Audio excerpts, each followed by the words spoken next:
নমস্কাৰ বন্ধু বান্ধৱীসকল সকলোকে পুনৰ স্বাগতম জনাইছোঁ মোৰ চেনেললৈ। আজি আমাৰ ভাওনা আছে বেতবাৰীত, গতিকে তালৈ যাম আৰু ভিডিঅ'টো শেষলৈকে চাই থাকিবলৈ নাপাহৰিব। ধন্যবাদ।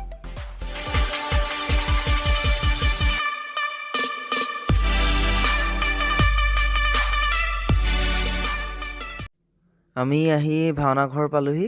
বাকী গেটত থকা মূৰ্তিকেইভাগ দেখিবলৈ পাইছে, খুবেই সুন্দৰকৈ বনাইছে।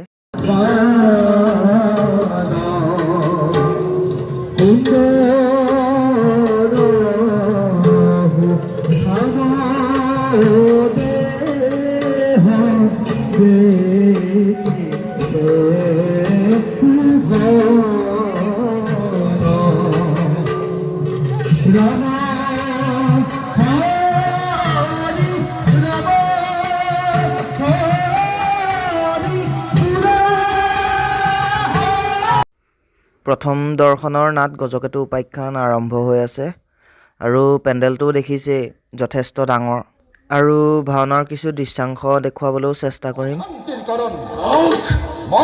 পত্নী ৰাণী প্ৰভাৱতী আৰু তাই নপুংস পুত্ৰ চন্দ্ৰকেতু। মোৰ পিতৃ দেৱালীদেৱ মহাদেৱে ৰাজ্যৰ শান্তিৰ কাৰণে চন্দ্ৰকেতুৰ প্ৰভাৱতী গণত বলমে হত্যা কৰিবলৈ নিৰ্দেশ দিছে। মহাৰাজ, আপুনি কি কৈছে পিতৃদেৱ?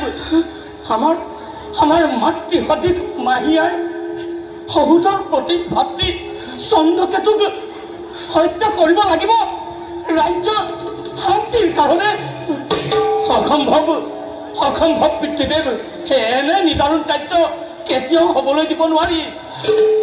পিতৃদেৱ, পৃথিৱীত এনে কোনো দৃষ্টান্ত নাই য'ত ৰজাই নিজৰ ৰাণী আৰু পুত্ৰক হত্যা কৰি ৰাজ্যত শান্তি স্থাপন কৰিছে।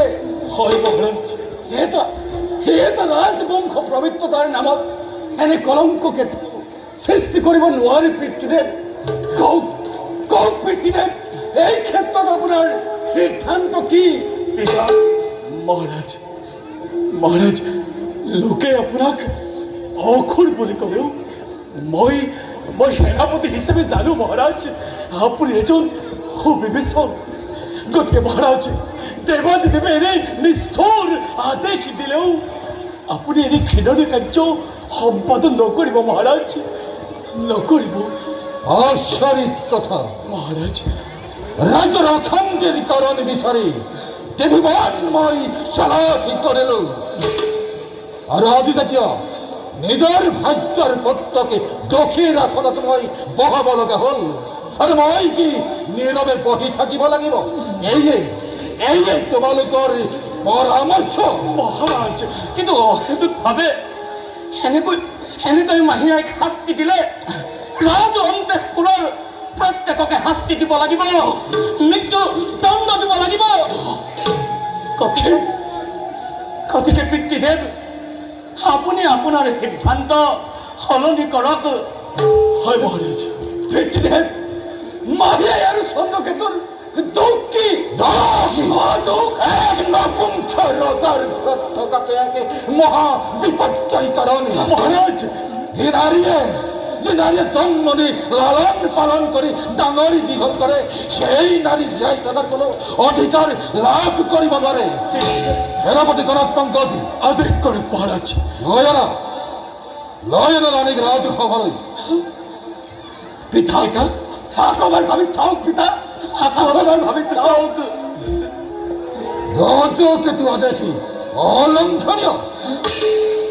সেনাপতি মহাৰাজ, যোৱা এই মুহূৰ্ততে ৰাণীক ৰাজসভালৈ লৈ অনাগৈ। মহাৰাজ, সেনাপতি, ৰজাৰ আদেশ যদি অমান্য কৰা তেন্তে তোমাকো শিৰচ্যুত কৰা হ'ব। আপোনাৰ ৰাজ্য শিৰোধাৰ্য মহাৰাজ। সেনাপতি, সেনাপতি,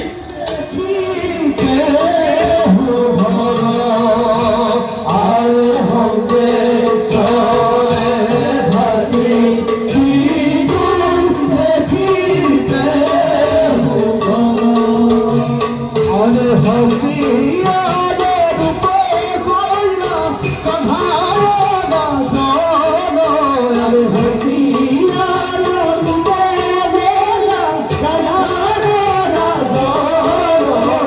ৰাম হৰি ৰাম হৰি নাহৰ বজন ৰাম হৰি ৰাম হৰি নাহৰ বজন নাহৰ বজন।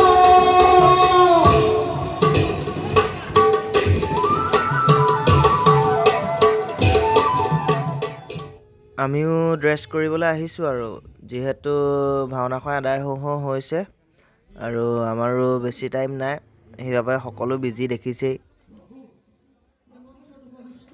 এইফালেও সাজ সজ্জা ঘৰতো দেখিবলৈ পাইছেই সকলো বিজি হৈ আছে।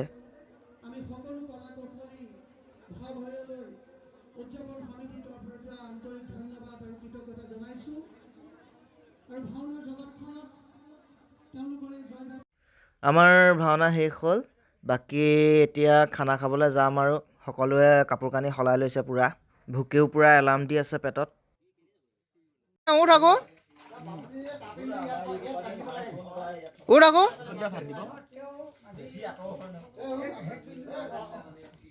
আমি ভাত খাই আহি গাড়ীত উঠিলোহি ঘৰলৈ বুলি যাবলৈ। কেনেকে থাকে মই তাকে ভাবিব লাগিব।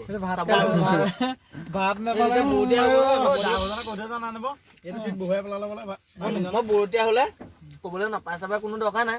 নৱদ্বীপ বছৰলৈ যাম, বৰতীয়া যদি তহঁতৰ কিবা কিবি হয় বৰতীয়া হলে কোনো নৱদ্বীপ মই এই মাত্ৰ ফ্ৰাইড ৰাইচ খাই আহিছো বুলি ক'ম।